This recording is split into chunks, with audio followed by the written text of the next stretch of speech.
찬미 예수님. 자, 오늘 여러분들 기분은 좀 어떠세요? 꿀꿀하세요? 예, 젊은 애들 꿀꿀하다는 말 다 알아듣으시죠? 꿀꿀한 게 뭐예요? 어떻게 안 좋아요? 더럽게 안 좋다. 그러니까 꿀꿀하다는 말 표준말로 우리가 한번 고쳐서 쓰면 어떤 말이 있을까요? 가장 비슷한 말. 뭘 것 같아요? 껄쩍지근하다. 예? 구질구질하다. 가장 비슷하네요. 예? 어둡고 상큼하지 않고 하여튼 이렇게 좀 소화가 잘 안 되는 듯한 느낌을 요즘 어린아이들은 꿀꿀하다라는 표현을 쓰는 것 같아요. 꿀꿀하세요? 꿀꿀하신 분들 계세요? 응? 천주교 신자는 엄밀한 의미에서 꿀꿀해야 할 자격이 없어요. 내 모든 것을, 너의 모든 것을 내가 늘 용서해주고 지켜주는데 네가 가타부타 불만을 얘기할 자격이 있겠느냐 하는 것이 우리들 신앙인들이, 신앙 선조들께서 지켜왔던 하나의 마음이에요. 그래서 여러분들은 늘 경계를 해야 돼요. 내가 뱉는 말 한마디, 내가 보이는 눈빛, 몸짓, 손짓 하나에 많은 영향을 주변 사람들한테 줄 뿐만 아니라 결국 자기 스스로를 늘 어둡게 몰아간다는 것을 의식해야 돼요. 그래서 가능하면 의식적으로 밝은 생각, 기분 좋은 일, 그리고 이해하려고 하는 마음으로 살아야 합니다. 자, 오늘 복음으로 들어가죠. 오늘 복음 읽으면 떠오르는 단어가 하나 있을 거예요. 그 단어가 뭘까요? 종말. 종말이란 뜻이 뭐죠? 종말이라 그러면은 끝을 얘기하는 거예요. 그죠? 근데 오늘 복음에서 나오는 종말은 어떤 의미의 종말이죠? 이 세상의 끝. 이 세상의 끝.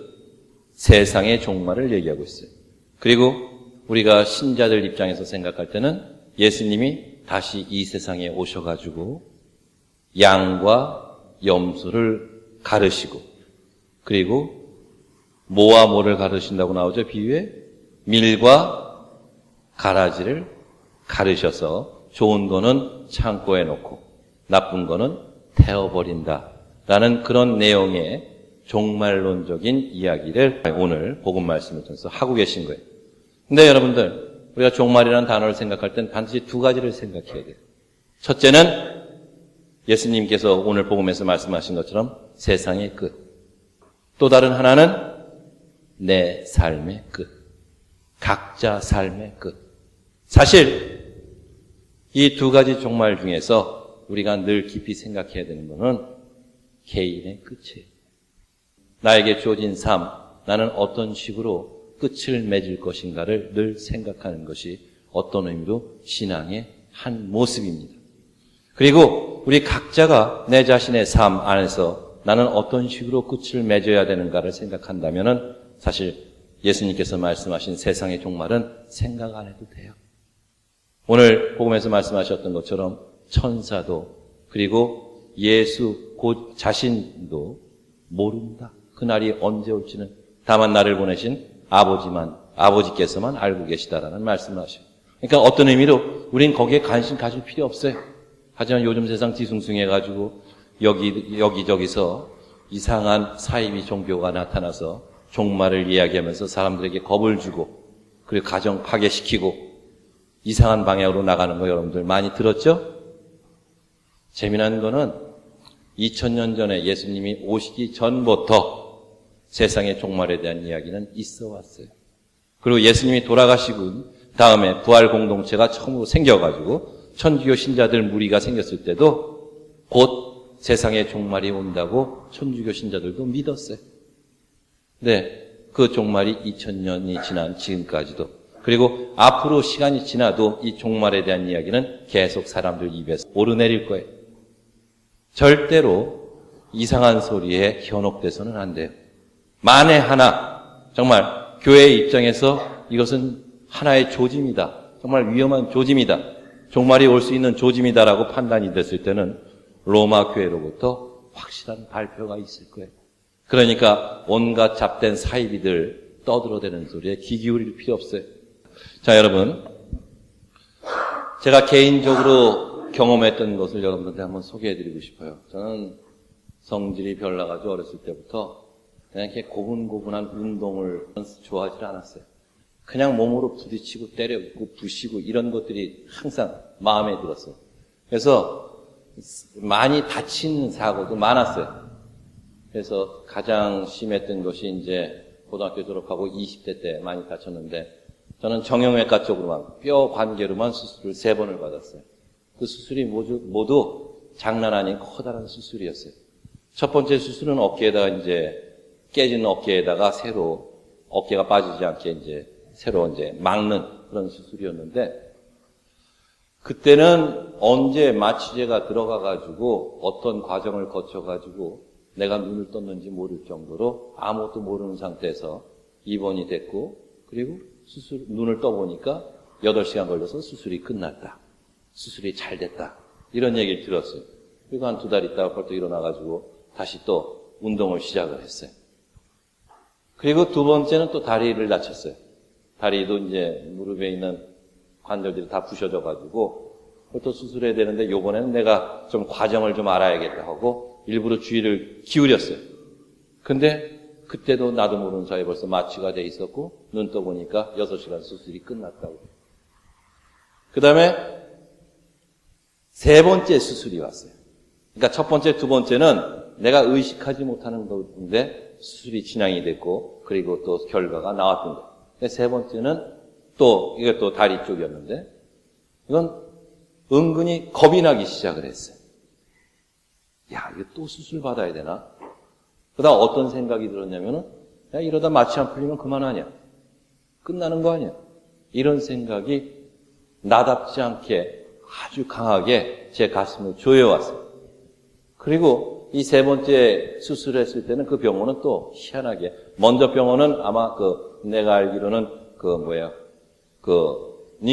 닌겔란에다가 저기 마취제를 집어놨던 것 같아요. 그러니까 제가 전혀 기억을 못하는 가운데 마취가 됐었는데 이 3번째 수술하는 데는 입원실에서부터 나가는 그 다음에 있을 과정에 대해서 미리 다 설명을 해주는 거예요. 다음에는 뭐를 하겠습니다. 다음에는 뭐를 하겠습니다. 다 얘기를 해요. 수술실에 들어가서도 멀쩡한 정신으로 수술실 이 불, 등 그리고 눈만 보이는 간호사들 얼굴, 의사들 얼굴이 다 보여요. 그리고 그 옆에 수녀님이 기도하는 수녀님이 한 분이 서 계시고 그러면서 그때 들었던 생각이 그리고 신부님 지금부터 옷을 벗기겠습니다. 별의별 얘기를 다 해주는 거예요. 그리고 마지막에는 하나 둘 셋 하시면은 신부님 벌써 천국에 가 계실 겁니다. 이런 얘기까지 해주는 거예요. 그 얘기 들으니까 기분이 더 들어온 거예요. 그리고 딱 누워있는데 이러다가 내가 가면 안 되는데 그래서 갑자기 공포감이 몰려왔어요. 어떤 공포감이냐면은 이 모양대로 죽어버리면 내가 신부답게 살았던가? 신부로서의 역할을 제대로 하고 살다가 가는 건가? 이런 생각이 막 들기 시작하니까 가슴이 답답해지기 시작했어요. 그래서 갑자기 그 짧은 순간이지만 엄청난 기도를 했던 것 같아요. 한번 기회 더 주십시오. 네? 나 다시 한번 살려주시면은 좀 신부답게 당신이 원하신 대로 제대로 열심히 살아보겠습니다. 내가 지금 해결하지 못한 일들이 너무 많습니다. 주님 꼭 살려주십시오. 그리고 옆에 수녀님한테 아마 내가 태어나가지고 지금까지도 그런 적이 없었을 거예요. 그 수녀님은 손을 딱 잡으면서 수녀님 급하니까 나 위해서 기도 좀 해주셔. 그리고 같이 기도를 했어요. 그리고 하나 마취 들어갑니다. 신부님 기도 끝나셨습니까? 그러는 거예요. 그 얘기도 얼마나 약이 오르는지. 자, 신부님 마취 들어갑니다. 하나 둘 셋 하고 눈이 떠졌어요. 그랬더니 벌써 8시간 끝나고 수술이 끝난 거예요. 그리고 더 얼마나 인간의 간사함을 제가 체험을 했냐면 일어나자마자 마취가 풀리고 이제 조금 의식이 돌아온 다음에 곧바로 내가 뭐라 그랬는지 알아요? 야, 나 성당으로 끌고 가라고. 그 휠체어를 타가지고 성당을 갔어요. 가톨릭 병원이니까 성당이 다 있어요. 성당 가가지고 거기 있는 그 담당 스님한테 미사 도구 좀 채려내달라고. 그리고 입에 발음도 제대로 안 되는 가운데 미사를 드렸어요. 감사의 미사를. 그러면서 열심히 살겠습니다 하는 어떤 각오를 했던 그런 기억이 나요. 근데 인간의 가장 그 어리석은 면이 뭔지 아세요? 이자예요. 그때 그 절박했던 마음을 잊어. 물에 빠진 놈 건져주면은 왜 이렇게 추워 소리를 한단 말이에요. 죽어가는 거 살려줬더니 왜 이렇게 날씨가 추워. 불 펴라 뭐해라. 불평불만 열심히 떠들어내는 것이 우리 인간의 어리석음이랍니다. 여러분들도 지금까지의 인생길에서 여러 가지 우여곡절, 사연, 지지고 볶고 별의별 얘기들이 다 있었을 거예요. 그리고 그 안에서 정말 위험을 느꼈던, 정말 겁이 나가지고 아무것도 가능하지 않았던 그런 시점도 있었을 거예요. 하지만 이렇게 여러분들이 하나님 대전 앞에 나와서 감사의 잔치에 참여하고 있다는 거예요. 가만히 돌이켜보면은 매 순간이 사실 은총이었어요. 내 힘으로 된 것이 한 가지도 없어요. 사람들이 가끔 그러죠. 신부님 재주가 많아요. 뭐가 어째서 나는 뭐든지 다 될 것 같아요. 근데 가만히 생각을 해보면은 내가 이 자리에 있기까지 그리고 앞으로 살아갈 모든 것을 볼 때 내가 가능해서 됐던 건 한 가지도 없던 거예요. 내가 능력이 있었어요. 여러분들도 마찬가지입니다. 결국 우리가 자신의 삶을 돌이켜 볼 수 있을 때, 뒤돌아볼 수 있을 때, 그리고 내가 지금 어디 서 있는지, 그리고 무엇을 하고 있는지, 그리고 내 마음의 욕망이라는 것, 내가 바라고 있는 것이 무엇인지 그것을 늘 의식하면서 생각할 수 있다면 여러분들은 보다 바람직한 종말을 맞이하실 수 있을 거라고 생각해요. 늘 드리는 말씀이지만 여러분들 왜 사십니까? 그러면은 여러분들은 잘 죽기 위해서 삽니다라고 말씀하세요. 이게 답이에요. 잘 죽기 위해서 사는 거예요. 만약에 이 삶이 천년만년 영원한 길이를 갖고 있는 삶이라면은 우리가 잘 죽기 위해서 살 필요가 없어요. 하지만 일순간 아마 이 속도로 나가면 내가 며칠 후에 70이 돼가지고 신자들한테 방문하고 있을지도 모르겠어요. 그 정도로 빨리. 어떻게 보면 우리가 아무리 합리화를 시키고 정당화를 시킨다고 하더라도 이 삶은 사실 인간적인 눈으로 볼 때 허무한 거. 사랑하는 사람들 100% 사라져요. 나도 사라져. 내가 그렇게 목숨 걸고 쫓아왔던 것들 다 없어져. 쉽게 말하면 헛되고 덧없는 거예요. 근데 우리들이 대부분의 삶을 보면은 우리가 그냥 스트레스 받고 기운 뺏기고 마음 아파하고 하는 내용들이 다 거의 9할 이상 덧없는 것들 때문에 우리들이 힘들어하고 있지 않나 한번 생각해 볼 필요가 있어요. 여러분들, 제가 미사 시작하자마자 드렸던 말씀, 우리는 기쁘게 살아야 된다. 가능하면 긍정적으로 살아야 된다는 얘기는 결국 이런 같은 맥락에서 같은 관점에서 생각할 수 있는 이야기라고 생각을 해요. 여러분들, 우리 각자 서로 다른 종말을 맞이할 거예요. 그날이 언제 올지 모르겠어요. 하지만은 최소한 제가 받은 그릇으로는 최선을 다해서 제 그릇 채우려고 노력했습니다. 그런 삶이었습니다라고 우리가 말할 수 있는 그런 의식적인 생활이 매일매일이 되어야 된다고 저는 봐요.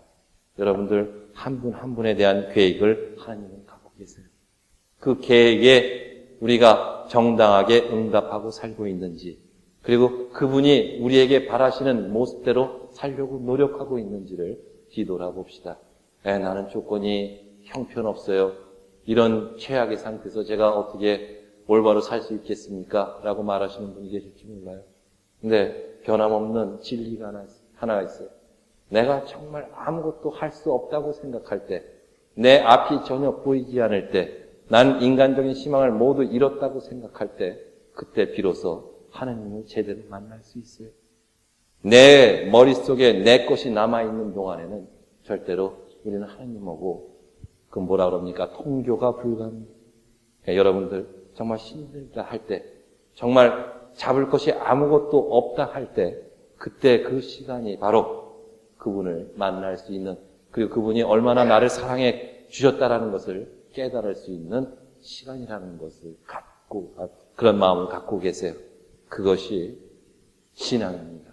신앙의 꽃은 무엇이라고 그러죠? 뭐라고 그러죠? 감사.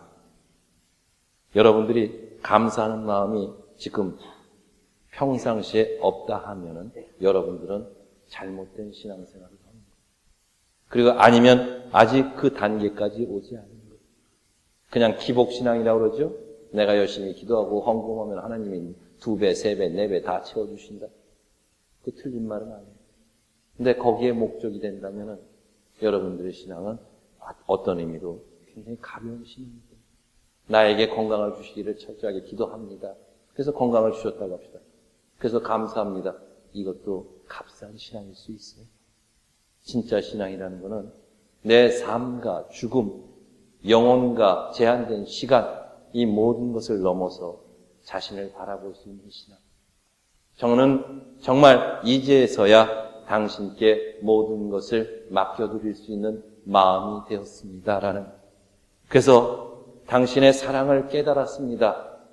그래서 저는 어떤 조건에 어떤 환경에서도 기쁘게 살 수 있습니다. 그래서 감사의 눈물을 흘립니다. 라는 고백이 가능할 때 우리의 신앙은 아름답다, 바르다라고 말할 수 있을 겁니다. 여러분들, 제가 볼 땐 잘 살고 계세요.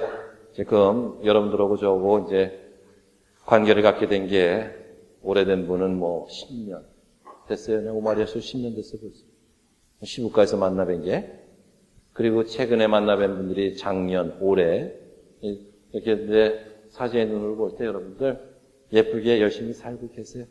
그러니까 지금 같지만 지금의 페이스대로만 유지하면서 열심히 살려고 하신다면 잘하실 거예요. 그리고 10년 동안 조금 걱정됐던 분들도 제법 많이 들어왔어요. 누구 얘기인지 자기가 스스로 알 거예요. 어떤 사람은 1년 보석을 받았다는데 하여튼 여러분들, 우리는 신앙이 주는 참된 맛을 찾으려고 노력합시다. 그러면은 사실 모든 것이 사실 문제가 되질 않아요. 그리고 어떤 두려움도 다 극복할 수 있을 거라고 생각합니다. 여러분들, 이 미사를 통해서 각자에게 주어진 삶, 굉장히 비교할 때 슬퍼 보이는 인생이다, 한심한 인생이다 라고 생각하실 분이 있겠지만은 그것 역시 하나님 당신께서 당신과 일치, 만남을 위해서 주신, 허락하신 은총이라고 생각하는 그런 마음으로 미사를 봉헌하도록 합시다. 감사합니다.